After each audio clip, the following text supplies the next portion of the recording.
پیارے دیوانوں، ناگپور کی سرزمین پر حضرت بھولا شاہ رحمۃ اللہ تعالی علیہ کے عرس کی تقریب میں ہم اور آپ اس وقت حاضر ہیں۔ عرس کیوں منایا جاتا ہے؟ آہستہ آہستہ ہر چیز کی روح نکل رہی ہے اور رسم پیدا ہو رہی ہے۔ ہم رسموں کے عادی ہو گئے اور روح سے ہمارا رشتہ ختم ہو گیا۔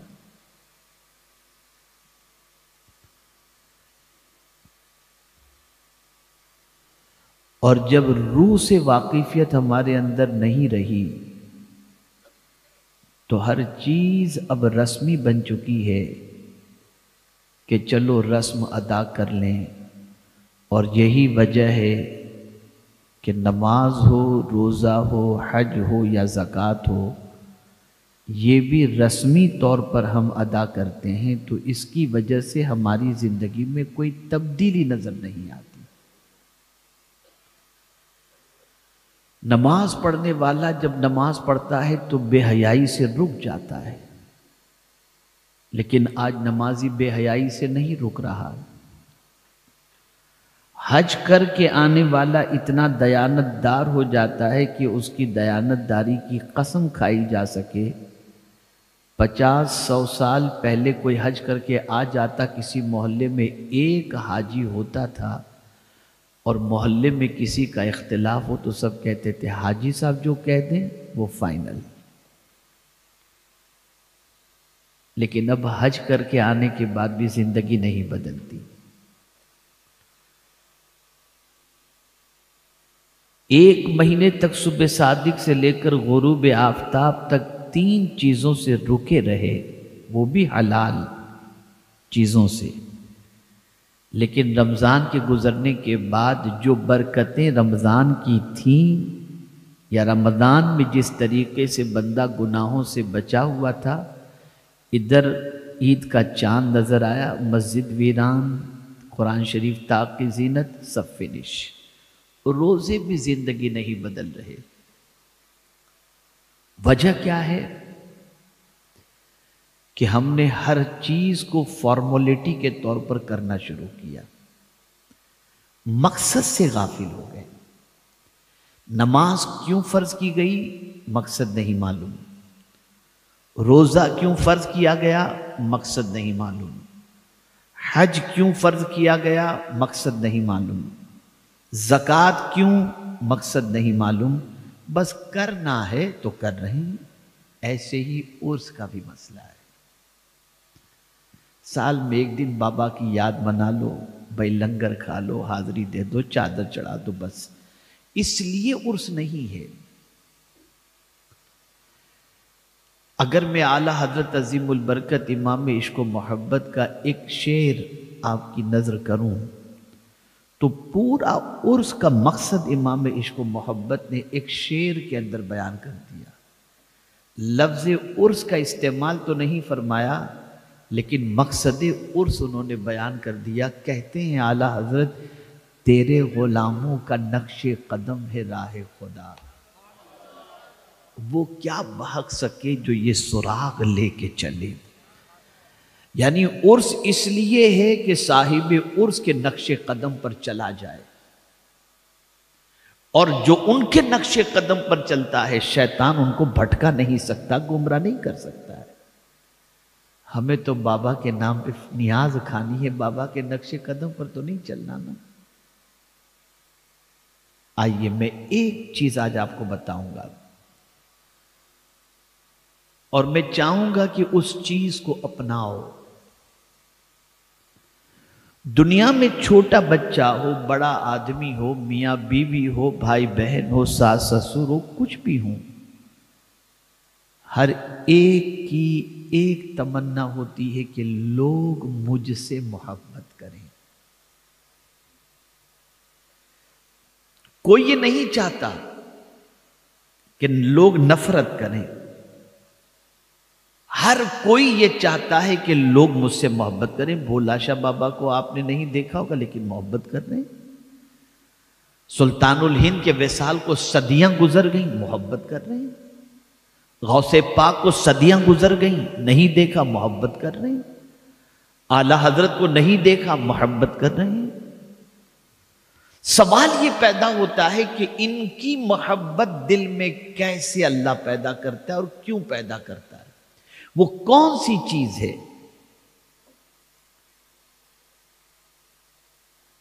اور آج ہم ہزارہا چاہتے ہوئے لوگوں کے دلوں میں ہماری محبت کیوں پیدا نہیں ہوتی؟ بس سمجھنے کی ضرورت ہے قرآن کی روشنی میں. اللہ نے حضور صلی اللہ علیہ وسلم کو ہمارے لیے آئیڈیل بنایا اور فرمایا لَقَدْ كَانَ لَكُمْ فِي رَسُولِ اللَّهِ أُسْوَةٌ حَسَنَةٌ. اللہ کے رسول صلی اللہ علیہ وسلم میں تمہارے لیے بہترین نمونہ ہے. رسول گرامی وقار صلی اللہ تعالی علیہ وسلم کی حیات طیبہ کا مطالعہ کریں تو میں جب امام عشق و محبت کا یہ شعر پڑھتا ہوں یا یاد آتا ہے یہ شعر تو عقل دنگ رہ جاتی ہے. اعلیٰ حضرت کہتے ہیں حسن یوسف پہ کٹی مصر میں انگشت زنا. سر کٹاتے ہیں دیکھ کر نہیں، سن کر نہیں، تیرے نام پر مردان عرب. نام مصطفیٰ صلی اللہ علیہ وسلم پر لوگ سر کٹانے کے لیے تیار ہو جاتے ہیں. یا اللہ حضور نے کیا دیا؟ سمجھیے گا. آدمی کسی سے محبت کرتا ہے مال کی بنیاد پر. سیٹ سے آدمی کیوں محبت کرتا ہے؟ سخی آدمی ہے، جائیں گے مال دے گا تو آپ بہت سخی آدمی ہیں، محبت کرتا ہے. عہدے کی بنیاد پر کوئی بڑا عہدہ کسی کو مل جائے تو آدمی اس سے محبت کرنے لگتا ہے. کوئی کامیابی کی بنیاد پر آدمی محبت کرتا ہے. کسی فن کی بنیاد پر آدمی محبت کرتا ہے. یہ ساری چیزیں محبت کی ہوتی. اور ایک خاص بات بتاؤں، جب یہ ساری چیزیں کسی کے پاس آتی ہیں تو چال چلن بدل جاتا ہے. شہرت کسی کے پاس آئی، چلنے کا انداز بدل گیا. دولت آئی، ملنے کا انداز بدل گیا. اقتدار آیا، ملنے کا انداز بدل گیا. ایجوکیشن آیا، ملنے کا انداز بدل گیا. لیکن قربان جائیے میرے آقا صلی اللہ علیہ وسلم کی عظمت پر. اس بلندی پر اللہ نے حضور کو پہنچایا جہاں نہ کوئی پہنچا ہے نہ قیامت تک پہنچ سکتا ہے. لیکن یا رسول اللہ آپ کی عظمتوں پر قربان، نہ چال کبھی بدلی نہ چلن کبھی بدلا.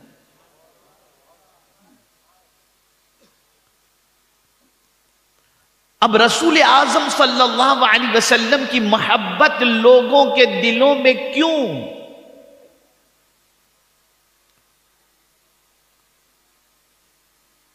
اس کو قرآن نے بتایا. اللہ عز و جل ارشاد فرماتا ہے فَبِمَا رَحْمَةٍ مِّنَ اللَّهِ لِنْتَ لَهُمْ. اللہ کی رحمت سے ان کے لیے آپ نرم دل ہیں. وَلَوْ كُنْتَ فَظًّا غَلِيظَ الْقَلْبِ لَانفَضُّوا مِنْ حَوْلِكَ. اگر آپ ان کے لیے سخت دل ہوتے تو وہ آپ کے پاس سے چھٹ جاتے. پتہ چلا حضور پر لوگ مر مٹنے کے لیے اس لیے تیار ہیں کہ حضور کی بارگاہ سے نفرت نہیں، محبت ہی ملا کرتی ہے، پیار ہی ملا کرتا ہے، شفقت ہی ملا کرتی ہے، نرمی ہی نرمی نظر آتی ہے.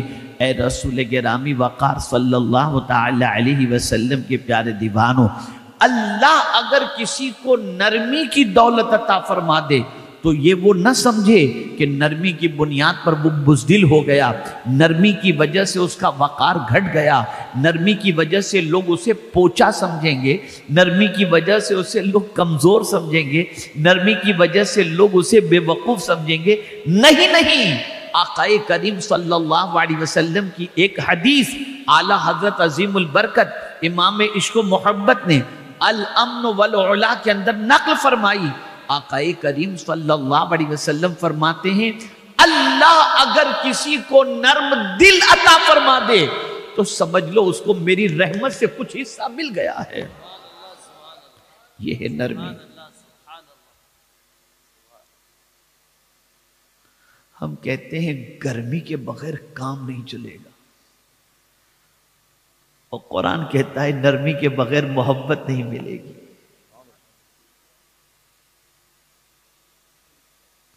اگر دنیا فتح کرنا چاہتے ہو تو پیار سے فتح کر سکتے ہو. دلوں پر حکمرانی چاہتے ہو تو نرمی سے تم دلوں پر حکمرانی کر سکتے ہو. یہ اللہ والوں کے یہاں کیا ملتا تھا؟ جھڑک نہیں، شفقت ملا کرتے، پیار ملا کرتا تھا. روتا ہوا کوئی آتا ان کی بارگاہ سے مسکراتے ہوئے جاتا تھا. اللہ اکبر. ایک بڑی، میں زیادہ وقت نہیں لوں گا، آپ فکر مت کیجئے گا. اس کی وجہ میں جانتا ہوں تھوڑی ٹھنڈی بھی ہے اور وقت کی قلت بھی دامنگیر ہے. میں چاہوں گا بس ایک بات ذہن کے اندر بٹھا دوں آپ کے، تاکہ اس کی عظمت ایسی بیٹھ جائے کہ کل سے انشاءاللہ چال چلن تھوڑا سا بدل جائے، تاکہ آنے کا مقصد حل ہو جائے. ہمارا جسم ایک ہے، جسم اور ایک ہے روح. جسم بیمار ہوتا ہے پتہ چل جاتا ہے، منہ کا ذائقہ بدل گیا پتہ چلا بیماری ہے، بخار آ گیا. درد سر میں ہو رہا ہے پتہ چل گیا بیمار ہے. ہاتھ پیر میں کپ کپی طاری ہو گئی سمجھ میں آیا کہ بیمار ہے. موشن ہو گئے سمجھ گئے کہ بیمار ہے. یہ روح جو ہمارے جسم کے اندر ہے وہ بیمار ہے، اس کا پتہ کیسے چلے؟ اس لیے کہ جسم اصل نہیں ہے، روح اصل ہے. روح ہے تو جسم ہے. اگر روح نہیں تو آپ بہت ہی مشٹنڈے ہوں، لیکن جسم سے روح پرواز کر گئی تو آپ کو کوئی طاقتور نہیں کہے گا، مردہ ہی کہے گا،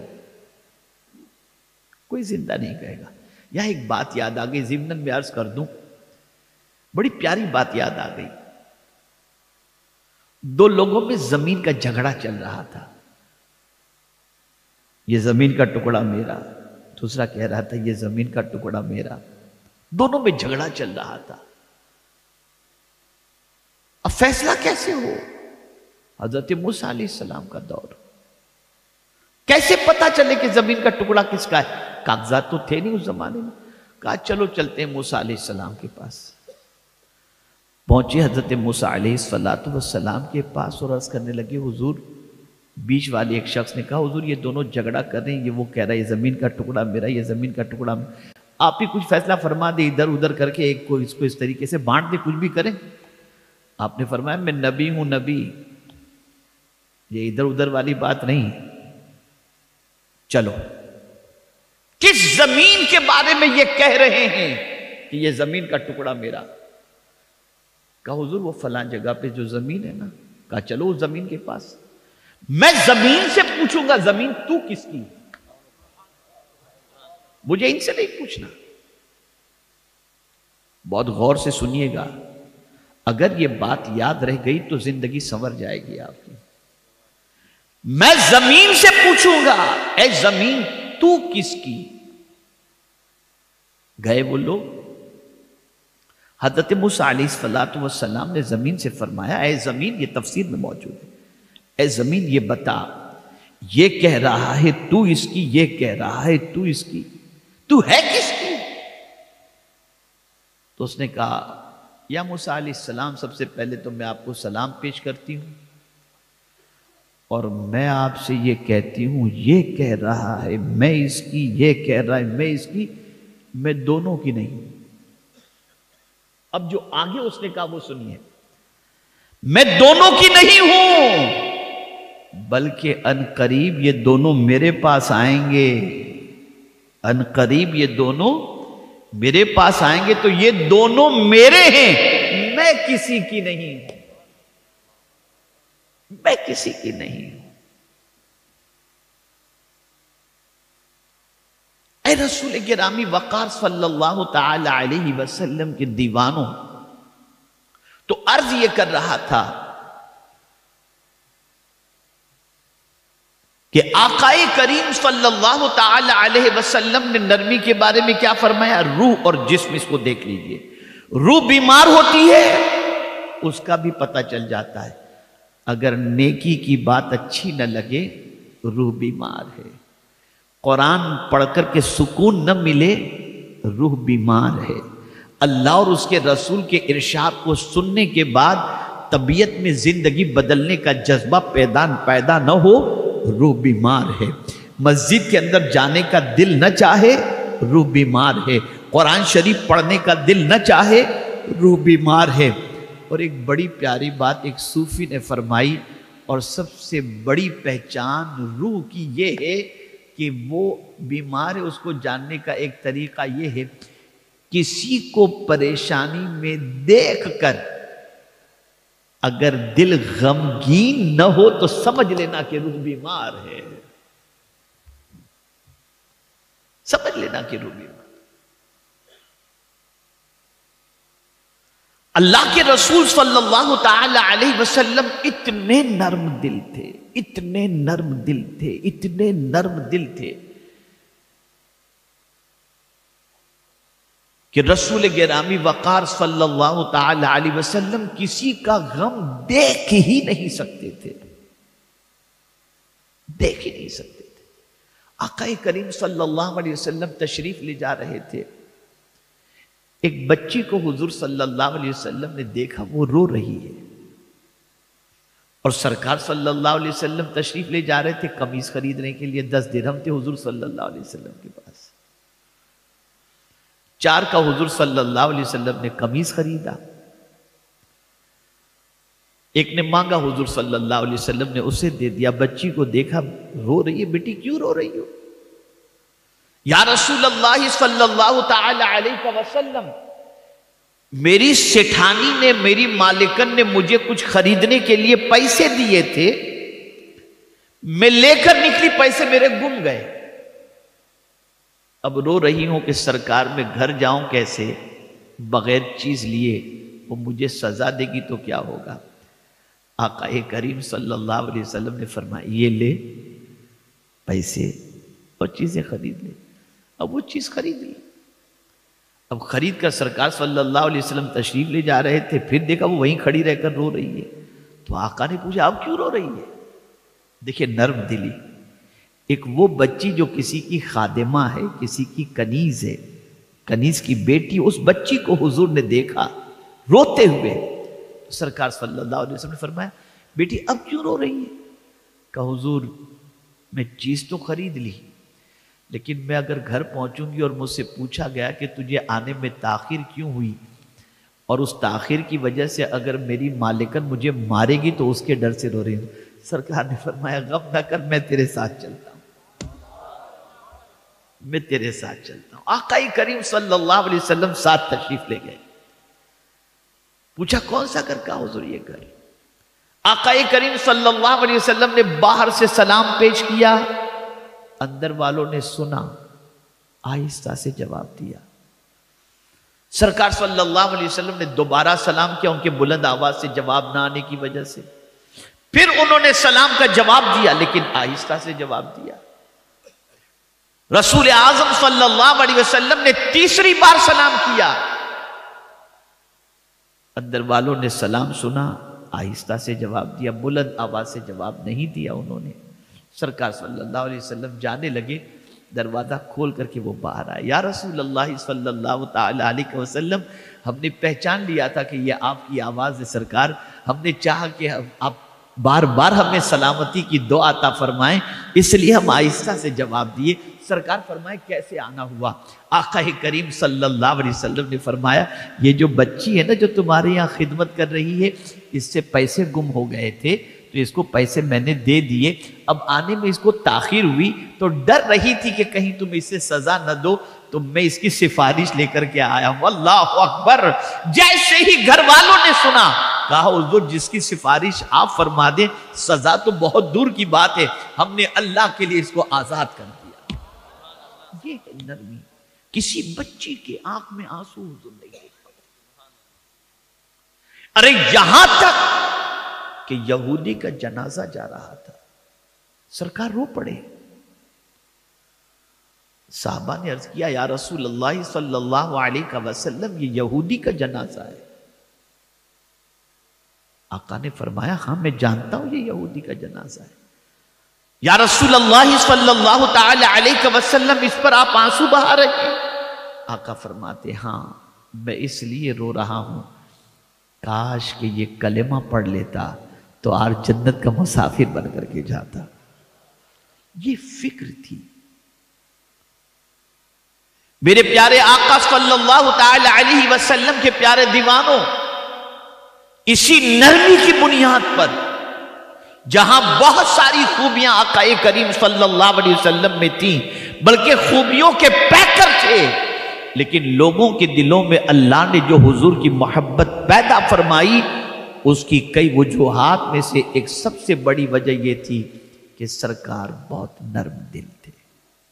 کسی کا غم نہیں دیکھ سکتے تھے, کسی کی تکلیف نہیں دیکھ سکتے تھے, کسی کا آنسو نہیں دیکھ سکتے تھے, اور اتنی بلندی پر تھے کہ ایک قدم فرش پر تو دوسرا عرش پر, لیکن پھر بھی عالم یہ تھا مصطفیٰ جان رحمت صلی اللہ علیہ وسلم کا کہ زمین پر کبھی اکڑ کر نہیں چلے اور نہ کبھی غریبوں کو حقیر سمجھا, بلکہ سرکار صلی اللہ علیہ وسلم سب کے ساتھ نرمی سے پیش آتے, پیار سے پیش آتے, محبت سے پیش آتے. آج کا دور یہ ہے کہ لوگ کہتے ہیں ڈنڈے کے بغیر سدھریں گے نہیں, یہ نہیں کریں گے تو نہیں چلے گا. اس سے محبت پیدا نہیں ہوتی. آپ ڈنڈے کے زور سے کسی کے اوپر حکومت تو کر سکتے ہیں, لیکن دل میں محبت پیدا نہیں کر سکتے. انسان محبت اس سے کرتا ہے جس کے لیے دل کے اندر نرمی پاتا ہے, اور جس کے دل کے اندر اپنے لیے محبت پاتا ہے. نرمی بہت اونچی چیز ہے. آقا کریم صلی اللہ علیہ وسلم نے فرمایا جس چیز سے نرمی نکل گئی اس چیز سے بھلائی نکل گئی. اور سرکار صلی اللہ علیہ وسلم ارشاد فرماتے اللہ نے جس کو نرمی عطا کر دی اسے اللہ نے بہت بڑی بھلائی عطا فرما دی. اور ایک مقام پر پیغمبر رحمت صلی اللہ علیہ وسلم ارشاد فرماتے ہیں جس کے پاس نرمی ہے خیر ہی خیر اس کی طرف آتا ہے. بھلائی بھلائی. بھئی گھر ہی کو دیکھ لیجئے, ماں بھی ہے باپ بھی ہے. کماتا باپ ہے, صبح سے نکلتا باپ ہے, ٹیوشن فیس کی فکر باپ کو, اسکول فیس کی فکر باپ کو ہے نا,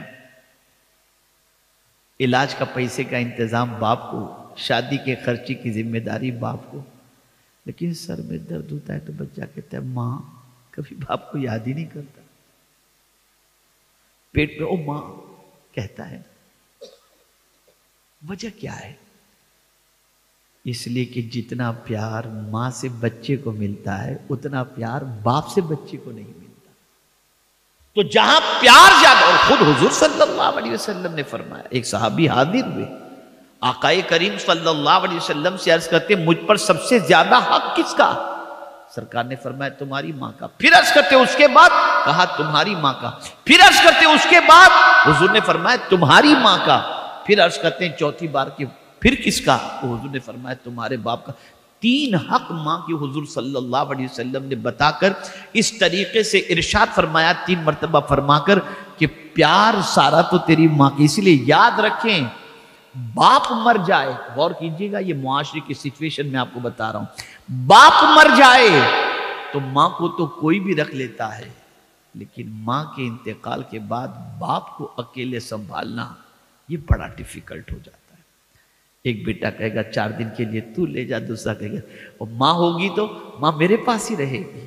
ہوتا ہے نا پیار, نرمی, محبت. میرے پیارے آقا صلی اللہ تعالی علیہ وسلم کے پیارے دیوانوں, اللہ تعالیٰ نے حضور صلی اللہ علیہ وسلم کو رحمت للعالمین بنا کر بھیجا. آقا کی جانب سے پیار کے علاوہ کوئی چیز کسی کو نصیب ہوئی نہیں. پیار پیار اور محبت، نرمی نرمی اور نرمی. اب نرمی سے کیا مراد ہے؟ کیا مراد ہے؟ خالی دل میں کسی کے غم کے سلسلے میں دیکھ کر دل کا نرم ہونا؟ نہ، صرف یہ مراد نہیں. زبان کا بھی نرم ہونا.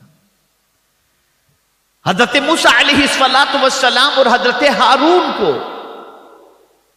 جب رب قدیر جل جلالہ نے فرعون کی طرف بھیجا تو فرمایا اذهبا الى فرعون انه طغى، تم دونوں جاؤ فرعون کے پاس، وہ سرکش ہو گیا.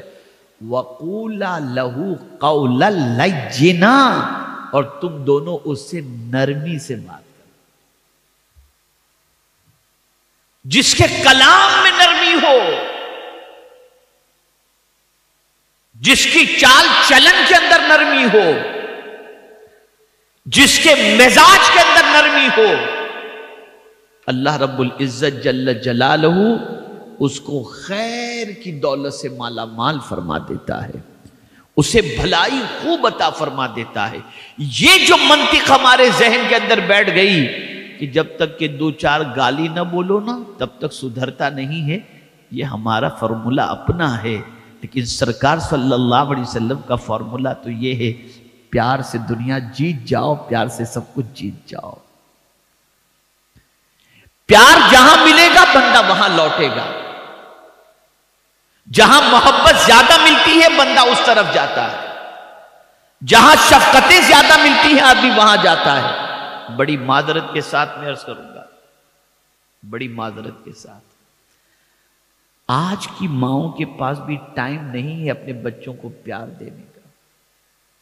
بلکہ میں تو کہا کرتا ہوں، جانور کے بچے پیدا ہو کر جس طرح سے خود سے بڑے ہونے لگ جاتے ہیں، ایسے ہی آج کے مسلم معاشرے کے اندر بھی بچے پیدا ہوئے، فوراً سیدھے کام والی کی گود میں چلے گئے اور پھر وہیں سے بڑے ہونے شروع ہوئے.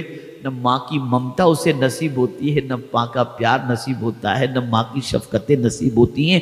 اندر سے وہ بچہ جو اس کی نیڈ تھی، جو پیار تھا، جب ماں کی طرف سے نہیں ملتا اور ماں اتنا وقت اپنے بچے کو نہیں دے پاتی اور باپ نہیں دے پاتا، تو یہی بچہ پیار کی تلاش کے اندر کبھی کسی لڑکی کے عشق میں، کبھی کسی اور کے عشق میں گرفتار ہو جاتا ہے. آج اس چیز کے بارے میں غور کرنے کی ضرورت ہے کہ بچے بہکتے کیوں ہیں، بچے بھٹکتے کیوں ہیں. میرے پیارے آقا صلی اللہ تعالی علیہ وسلم کے پیارے دیوانوں، آپ ذرا دیکھو، تھوڑی سی کوئی پیار کی بات کر دے، تیرے لیے آسمان سے تارے توڑ کر کے لے کر کے آؤں گا. لڑکیاں بیچاری بھولی بھالی صحیح سمجھ بیٹھتی ہیں اور اس کے بعد اپنی زندگی تباہ کر بیٹھتی ہیں. اسی طریقے سے آپ لڑکوں کا معاملہ دیکھیں گے، بڑی عجیب پوزیشن ہو گئی ہے، بڑی عجیب سچویشن ہو گئی ہے. اے رسول اعظم صلی اللہ تعالی علیہ وسلم کے دیوانوں، اولاد کو پیار دو، اولاد کو شفقت دو، اولاد کو محبت دو. بلکہ یہاں تک میں عرض کرتا ہوں، اللہ کے رسول صلی اللہ علیہ وسلم نے کس عورت کو سب سے بہترین عورت فرمایا؟ آقا کریم صلی اللہ علیہ وسلم فرماتے وہ عورت بہت اچھی اور بہترین عورت ہے جو اپنے شوہر کو پیار دیتی. آج تو جھڑکتی ہیں، آج تو غصہ کرتی ہیں، پوری دنیا کہتی ہے بیوی سے آدمی ڈر رہا ہے. یہ حال ہو چکا ہے. پھر وہ بھٹک جاتے ہیں، ادھر ادھر چلے جاتے ہیں، پھر اس کے بعد روتی ہے کہ شوہر ادھر ادھر چلا گیا، اس کے چکر میں پھنس گیا. تو اس کی جو بنیادی ضرورت تھی تم نے پورا کیوں نہیں کیا؟ حدیث شریف میں لفظ ودود آیا ہے، اور یہاں ودود کے لفظ کے حوالے سے میں بتا دوں، اگر میاں بیوی کے درمیان ناچاکی ہے، نا اتفاقی ہے، دونوں کے درمیان دوریاں بڑھ رہی ہیں، اور کوئی عورت اگر یہ چاہتی ہو یا کوئی شوہر یہ چاہتا ہو کہ اللہ تعالیٰ میری بیوی کے دل میں میری محبت، یا بیوی یہ چاہتی ہو کہ شوہر کے دل میں میری محبت پیدا ہو جائے، روزانہ 100 مرتبہ ہر نماز کے بعد یا ودودو پڑھے، اللہ تعالیٰ دونوں کے دل میں ایک دوسرے کے لیے محبت پیدا فرما دے گا. اے رسول گرامی وقار صلی اللہ تعالی علیہ وسلم کے دیوانوں، قرآن کے فارمولے پر عمل کرو۔ ہر وہ سیٹھ جس کو اللہ نے دولت سے نوازا ہے اور اس کے پاس نوکروں کی قطار موجود ہے، لیکن اگر وہ نوکر کے ساتھ نرمی سے پیش آئے گا، نوکر اپنے سیٹھ کے لیے جان دینے کے لیے بھی تیار ہوگا، لیکن اگر ڈانٹ ڈپٹ کرے گا تو نوکر کے دل میں سیٹھ کی محبت تو نہیں ہوگی، نوکری کی محبت ہوگی۔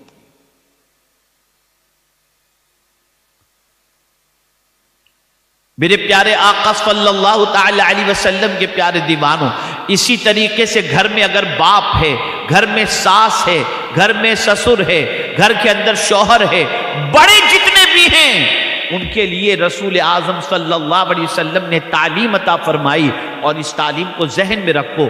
بڑوں کے لیے بھی دستور عطا فرمایا اور چھوٹوں کے لیے بھی دستور عطا فرمایا، لیکن پہلے بات حضور نے بڑوں کی ذمہ داری سے متعلق فرمائی اور اس کے بعد چھوٹوں کو ان کی ذمہ داری کے بارے میں بتایا۔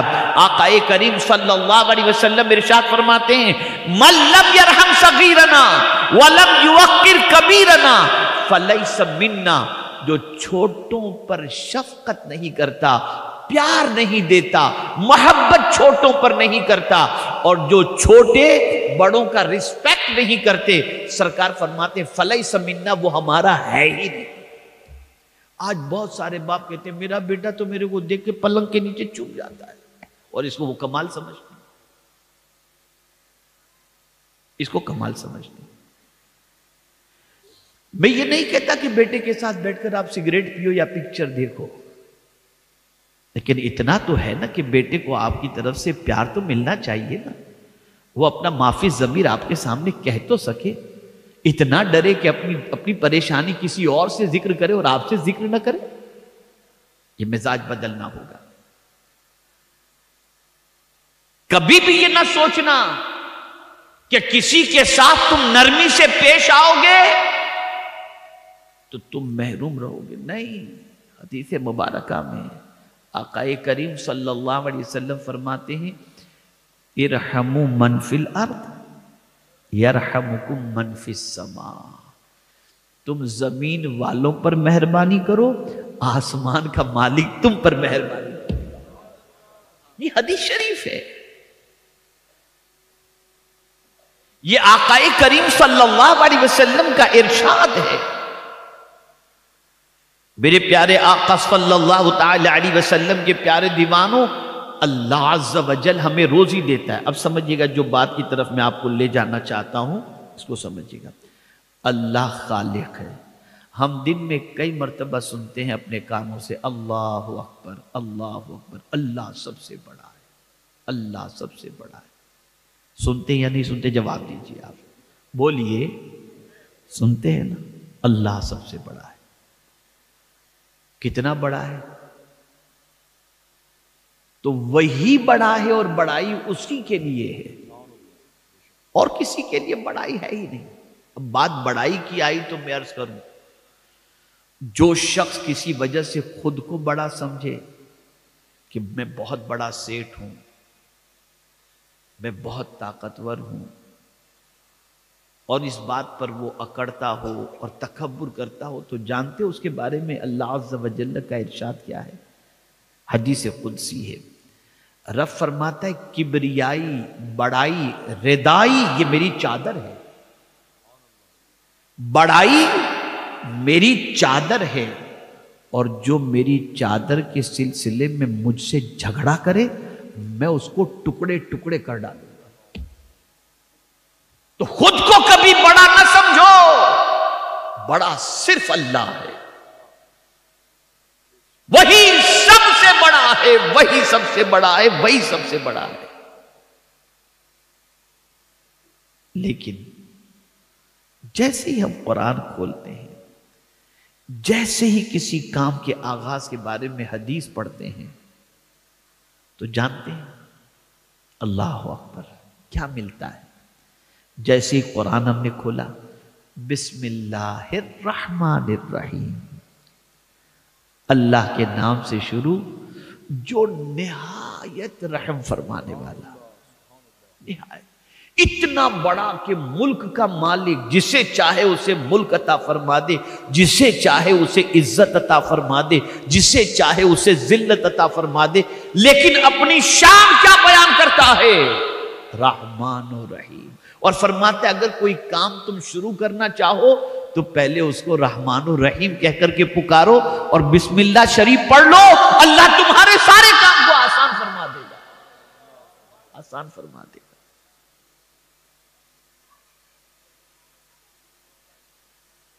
اس میں ذات کے بعد سب سے پہلے دو صفتوں کا ذکر آتا ہے، وہ ہے رحمان اور رحیم. بہت مہربانی کرنے والا. بلکہ حدیث مبارکہ میں ہے کہ مخلوق کی تخلیق سے پہلے پروردگار جل جلالہ نے سب سے پہلے جو جملہ اپنی شان کے متعلق لکھا وہ کون سا تھا؟ سبقت رحمتی علی غضبی، میری رحمت میرے غضب پر غالب آ گئی. یعنی اللہ عز و جل جلال کے مقابلے میں اپنی رحمت کو جلال کے اوپر غالب کر رہا ہے. یہ میرے رب کی شان. اور پھر قرآن شریف میں اللہ نے فرمایا وَرَحْمَتِي وَسِعَتْ كُلَّ شَيْءٍ، ہر چیز کو میری مہربانی گھیرے ہوئے ہے، میری رحمت گھیرے ہوئے ہے. اور پھر مزید آپ کو سمجھنا ہے تو اس طرح سے سمجھے، ایک ماں اپنے بچے سے پیار کرتی ہے، ایک پرند و چرند اپنے بچے سے پیار کرتے ہیں. ہم دیکھتے ہیں کتنا پیار، اللہ اکبر کتنا پیار کرتے ہیں. اللہ عز و جل ارشاد فرماتا ہے یہ جتنی مہربانیاں تم دیکھ رہے ہو نا، چرند پرند اپنے بچوں سے، جانور اپنے بچوں پر مہربانی کرتے ہیں، ماں اپنے بچوں پر مہربانی کرتی ہے، یہ ساری مہربانیاں میری ایک رحمت کا حصہ ہیں، ایک رحمت کا. اور رب فرماتا ہے 99 رحمتیں تو میرے پاس موجود ہیں. تو آپ اندازہ لگائیے جب ایک ماں کے پیار کا یہ عالم ہے اور وہ بھی اللہ کی رحمت کا ایک حصہ ہے، تو جس رب کے پاس مزید رحمتیں موجود ہیں اس کے پیار کا عالم کیا ہوگا. اب وہ کتنا پیار کرتا ہے تھوڑا سا وہ بھی سمجھا دوں. کتنا پیار کرتا ہے، کتنا پیار کرتا ہے. روزے کے مسئلے کو لے لیجئے.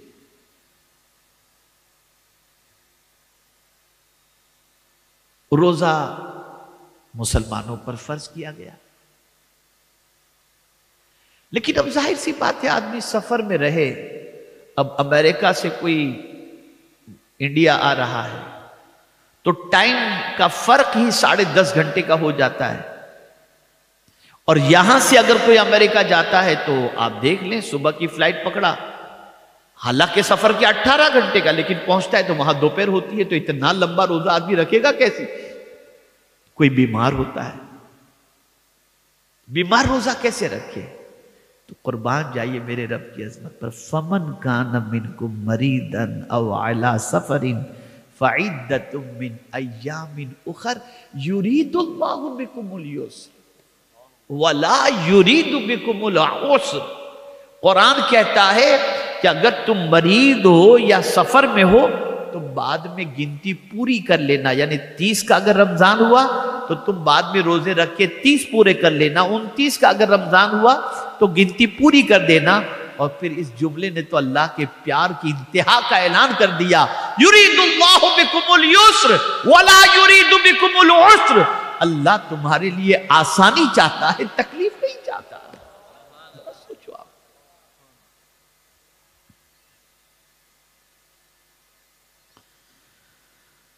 اور دین کے سلسلے میں بھی رسول اعظم صلی اللہ علیہ وسلم نے فرمایا الدین یسر ولا تعسر. دین آسان ہے، اس کو ڈیفیکلٹ مت بناؤ. یہ حضور کا ارشاد ہے.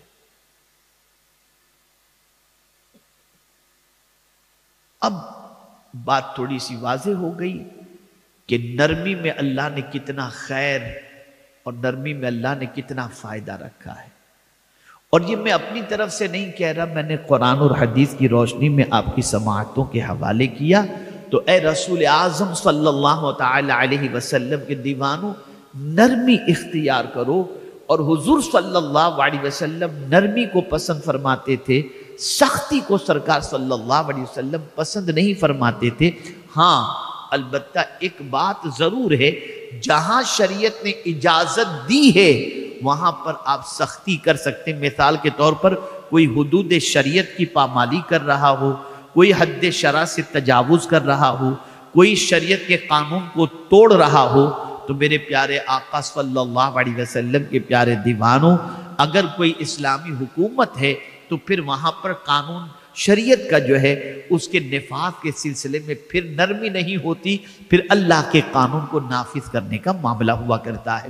ایسے ہی بچوں کے سلسلے میں اگر بہت زیادہ لاڈ پیار سے بچے بگڑنے کے لگتے ہوں تو بچوں کو تھوڑی سی آنکھ دکھانا بھی ضروری ہوتا ہے، لیکن اس آنکھ دکھانے میں بھی شفقت پوشیدہ ہو، محبت پوشیدہ ہو، پیار پوشیدہ ہو۔ لیکن ایک بات یاد رکھیں، پیار کے ذریعے جتنا اب بچوں کی زندگی کو سنوار سکتے ہیں، سختی کے ذریعے اتنا نہیں سنوار سکتے۔ اے رسول اعظم صلی اللہ علیہ وسلم کے دیوانوں، بس ایک آخری بات عرض کر کے میں اپنی گفتگو کو ختم کرتا ہوں۔ آپ ذرا سوچو نا، کسی کی یہاں ملازمت آپ کر رہے ہوں اور جس کے یہاں آپ جاب کر رہے ہیں، اس کی بات صبح سے لے کر رات تک آپ نہیں مانتے اور اس کے مال میں خیانت بھی کرتے ہیں، وہ آپ کو نکال بھی دیتا ہے، آپ بھاگ جاتے ہیں یا چوری کی یا اس کی بات نہیں مانی، اس نے نکال دیا، کبھی پلٹ کر اس کے پاس جانے کا خیال آئے گا؟ کوئی جواب دو نا یار۔ جائیں گے دوبارہ اس کے پاس؟ کیوں؟ ڈریں گے، مارے گا، چھوڑے گا نہیں، ہے نا؟ کوئی جواب دیجیے، ہوگا کہ نہیں ایسا؟ لیکن صبح اٹھنے سے لے کر رات سونے تک ایک بار نہیں، ہزاروں مرتبہ رب فرماتا ہے نگاہ نیچی رکھنا، نگاہیں پھاڑ کے دیکھتے ہو۔ رب فرماتا ہے نماز پڑھو، چھوڑ دیتے ہو۔ رب فرماتا ہے جھوٹ سے بچو، مال کے فائدے کے لیے جھوٹ، سب چلتا ہے نا۔ غیبت سے بچو، غیبت۔ اتنی نافرمانی کے بعد، اتنی نافرمانی، ایک دن کی بات نہیں، روز کی یہ بات، روز کی۔ لیکن سچ بتاؤ، جب بیمار آدمی ہوتا ہے تو کس کی بارگاہ میں دعا کرتا ہے؟ بولو نا۔ ارے بھائی، تم صبح سے لے کے رات تک اللہ کی ایک بات نہیں مانے ہو، اور مصیبت آئی تو پھر اس کو ہی تم پکارتے ہو، تو جواب ملے گا میرا رب رحمان و رحیم ہے، دنیا کا سیٹ اس کی نہ مانو، وہ نکال دیتا ہے، لیکن میرا رب اتنا رحمان و رحیم ہے، ہزار اس کی بات نہ مانو، پھر بھی جب بندہ پریشان ہو کر اس کی بارگاہ میں ہاتھ اٹھاتا ہے تو اللہ تعالیٰ اس کی پکار کو سن کر اس کو معاف فرما دیتا ہے۔ یہ اس کی رحمت ہے، اس کا پیار ہے، اس کی نرمی ہے۔ میرے پیارے آقا صلی اللہ تعالی علیہ وسلم کے پیارے دیوانوں، اسی لیے اللہ کے رسول صلی اللہ علیہ وسلم نے فرمایا تخلقوا باخلاق اللہ، اپنے اخلاق کو اللہ کے اخلاق میں ڈھال دو۔ اور اللہ کے اخلاق میں ایک اخلاق یہ بھی ہے کہ رب قدیر اپنے بندوں پر مہربان ہے، تو ہمیں بھی چاہیے ہم لوگوں پر مہربانی کریں، لوگوں کے ساتھ نرمی سے پیش آئیں، گھر میں نرمی سے پیش آئیں۔ اور یاد رکھیں، مسئلہ بالکل واضح ہو گیا، اولیاء کرام کی بارگاہ کے اندر ہم حاضر ہوتے ہیں، اس کی وجہ سب سے بڑی یہ ہوتی ہے کہ ان کی بارگاہ سے پیار ملتا ہے، مسئلوں کا حل ملتا ہے، ان کی بارگاہ سے پرابلم کا سولیوشن ملتا ہے۔ اور یہ بات اچھی طرح سے ذہن میں رکھیں، میرے استاد گرامی نے ابھی 2 دن پہلے ہی ایک آستانے پر میں حاضر ہوا تھا، بریلی شریف کے حوالے سے ایک بات بتاؤں۔ میں ابھی ایک سیمینار تھا 3 روز پہلے، 3-4 روز پہلے، اور ایک عوامی جلسہ تھا بریلی شریف کے اندر، میں حاضر ہوا تو اسٹیشن سے ڈائریکٹ میں اعلیٰ حضرت و سرکار حضور مفتی اعظم ہند رضی اللہ تعالیٰ عنہ کی بارگاہ میں حاضر ہوا۔ تو وہاں سے حاضری دے کر جیسے ہی نکلا تو ہمارے وہاں کے ایک جید عالم مولانا ندیم صاحب، انہوں نے مجھ سے کہا کہ حضور حضرت دانا ولی رحمت اللہ تعالیٰ علیہ کی بارگاہ کے سجادہ نشین نے آپ کو یاد کیا ہے۔ اور انہوں نے کہا ہے کہ کسی بھی طرح سے مولانا شاکر کو لے کر کے آنا۔ تو میں نے کہا اچھا وہ بزرگ جن کا تم تذکرہ کر رہے ہو وہ حضرت دانا ولی شاہ رحمۃ اللہ تعالیٰ علیہ کی شان کیا ہے؟ کہا اعلیٰ حضرت اور حضور مفتی اعظم ہند رضی اللہ تعالیٰ عنہ خود ان کی بارگاہ میں حاضر ہوتے تھے ان کے آستانے پر، اور کبھی بھی اعلیٰ حضرت اور حضور مفتی اعظم ہند علیہ رحمت دروازے کے اندر نہیں گئے، ہمیشہ باہر ہی رہے۔ اتنا جلالی اور اتنا مطلب بافیض وہ آستانہ ہے اعلیٰ حضرت اور حضور مفتی اعظم اشتیاق پر۔ گئے ہم بھی، حاضری دی، اور صاحب سجادہ نے بہت خاطر تواضع کی، نذرانہ بھی مجھے دیا انہوں نے۔ تو وہاں سے پھر نکلا، اور پھر میں دوسرے دن میرے استاد گرامی سے میں نے عرض کیا کہ اب سنیے ان کی بات۔ فرماتے ہیں کہ بیٹا اللہ والوں کے یہاں جاتے آتے رہو، اس کی سب سے بڑی وجہ یہ ہے کہ وہ کسی کا دکھ دیکھ ہی نہیں سکتے، اور جب کوئی دکھی ان کے پاس پہنچتا ہے تو وہ اللہ کی بارگاہ میں کیا کہتے ہیں؟ سنو، میرے استاد گرامی نے کہا کہ وہ اللہ کی بارگاہ میں کہتے ہیں مولا اگر تو توفیق نہ دیتا تو یہ میرے پاس آتے کیسے، اور تیری توفیق سے جب یہ میرے پاس آئے تو اس امید پر آئے ہیں کہ میں اگر ان کی سفارش کروں گا تو تو میری سفارش قبول کر دے گا۔ تو پھر اتنی عاجزی اور انکساری سے رب کو مناتے ہیں کہ مولا ان کی بات کو قبول فرما لیتا ہے، قبول فرما لیتا ہے۔ تو ولی کی بہت بڑی صفت ہوتی ہے عاجزی، انکساری۔ تو اے رسول اعظم صلی اللہ علیہ وسلم کے دیوانوں، اس بات کو ذہن میں رکھو، نرمی اختیار کرو۔ نرمی میں جتنے فائدے ہیں اللہ نے سختی میں نہیں رکھے۔ نرمی کی وجہ سے انسان کی محبت لوگوں کے دلوں میں پیدا ہوتی ہے۔ یہ اللہ والوں کی محبت آج ہمارے دلوں میں ہے، اس کی وجہ یہ ہے کہ ان کی بارگاہ سے ہمیں پیار ملتا ہے، شفقتیں ملتی ہیں، محبت ملتی ہے۔ اللہ رب العزت جل جلالہ آقا کریم رؤوف الرحیم علیہ التحیۃ والتسلیم کے صدقہ و طفیل مجھے آپ کو سب کو اللہ والوں کے نقش قدم پر چلنے کی توفیق نصیب فرمائے، اور ان کے طریقے پر اپنی زندگی گزارنے کی توفیق نصیب فرمائے۔ وما علینا الا البلاغ المبین۔ السلام علیکم ورحمۃ اللہ۔